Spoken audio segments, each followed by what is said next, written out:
the point. Next is more involvement in athletic and sports activity. ठीक है.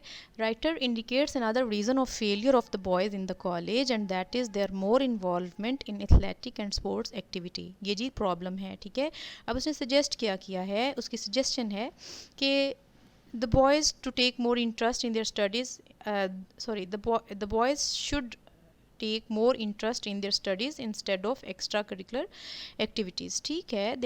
there should be a margin of extracurricular activities. लेकिन अगर आप ये समझ लेते हैं कि you are coming college only to participate in extracurricular activities और जो studies हैं that is second on your option और that is on your second priority, तो ऐसे नहीं चलेगा. फिर ये भी एक हर्डल बन जाएगी आपकी अचीवमेंट के लिए.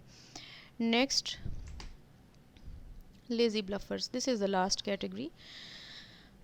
ये वो बच्चे होते हैं बच्चों जिनको कोई भी प्रॉब्लम नहीं होता. ठीक है.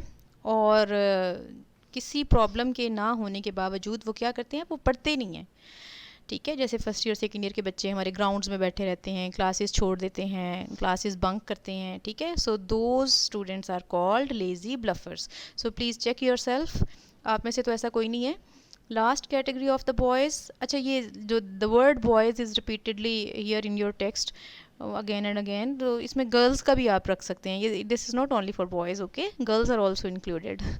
Last category of the boys who failed is of lazy bluffers. He indicates that there is a category of the boys who only drifts around the college and not interested in their studies. College में आते ही उन्हें भूख लग जाती है, lunch box लेके वो side पे कोनों खुदरों में चले जाते हैं, वो कैंटीन चले जाते हैं, वो ज़ैनब ब्लॉक चले जाते हैं, वट एवर. ठीक है. भागे फिरते हैं इधर उधर और पढ़ते नहीं हैं. तो ये वो कैटेगरी है जो कि लास्ट में जिसको लेज़ी ब्लफर्स कहा गया है. सो that was your chapter. Hope so आपको समझ आ गई. मैं इसको समराइज़ करने जा रही हूँ कि राइटर ने क्या बताया है आपको कि बच्चे जो हैं वो कॉलेज में फ़ेल क्यों होते हैं. स्कूल से वो पास करके आते हैं, कॉलेज में आके फ़ेल क्यों हो जाते हैं. उसने 1 बाय 1 ऑलमोस्ट 6 रीज़न्स दिए हैं आपको. ठीक है. रीज़न बताई पहले और फिर उसका सोल्यूशन बताया. All right. So that was your chapter. Now the work which you are suppose to do, that is the reading on your first priority. Please go through from the text, go through from the chapter. इसको पूरा पढ़ना है आपने और जो difficult words हैं उनको आपने देखना है. ठीक है. कुछ वर्ड्स मैं यहाँ पर आपको बता रही हूँ. आपने नेक्स्ट लेक्चर में मैं देखूँगी, मैं कुछ प्लान करूँगी कि मैंने आपसे फ़ीडबैक कैसे लेना है. जो वर्ड्स अब मैं बोल रही हूँ आपने इस चैप्टर में से ढूंढने हैं. ठीक है. और आपने इनके मीनिंग्स जो है ना लिखने हैं. Okay. This is detest, mapped out, controversy, keenness, receptive, apparent, substitute, detriment, perverted, bluffer, drift, and that's it. Now please come on the exercise. There is answer these questions. You have 7 questions. इसमें आपका पहला question है, according to the author there are some boys who fail because they do not try. Who are they? Can we help them? ये अब आप chapter पढ़ के आपने इसका खुद देखना है इसका आंसर. ठीक है. This is your homework. How does mistaken ambition on the part of boys and their parents lead to the failure of the boys? I had explained it already that mistaken ambition is a mistake on the part of parents when they force you to study the subjects in which you are least interested. Okay, so you will find the answer of this question as well from your chapter. Next is, there are some boys who have done well at school but fail to make their mark at college. Who are they? Do you have such boys in college in your country? So there is a capacity of your own opinion. आप दे सकते हैं इसमें अपना opinion भी, अपने college की भी बात कर सकते हैं इसमें. लेकिन ऐसे कौन से बच्चे हैं जो स्कूल में अच्छा कर पाते हैं लेकिन कॉलेज में नहीं, ये मैंने आपको बताया था. और I think this is the second reason जिसमें क्या होता है कि the students are failed to change their habits. ठीक है. वो जो स्कूल में उनका जो पैटर्न है, जो स्कूल में उनकी हैबिट्स हैं, जिस तरह से वो स्कूल में करते हैं, वो कॉलेज में भी आके उसी को कंटिन्यू रखने की कोशिश करते हैं या उस ट्रैक से बिल्कुल हट जाते हैं वो. तो इसलिए फिर वो अचीवमेंट उनकी जो है उस पर असर पड़ता है. वेल, नेक्स्ट है how does financial pressure lead to the failure of students described in the lesson? So this is also a very easy question. We have already discussed that how financial pressure can become a hurdle in their achievement.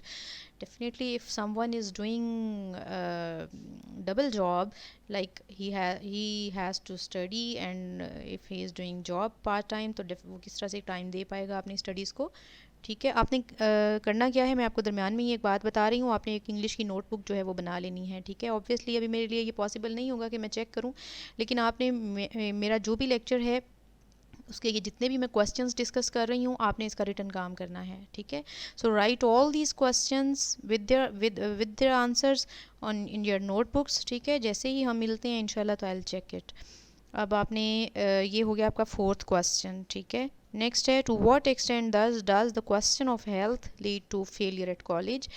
ये भी हम discuss कर चुके हैं कि if you are not good in health, either it is physical or mental, you cannot pay your full attention on your studies. ठीक है, and the next is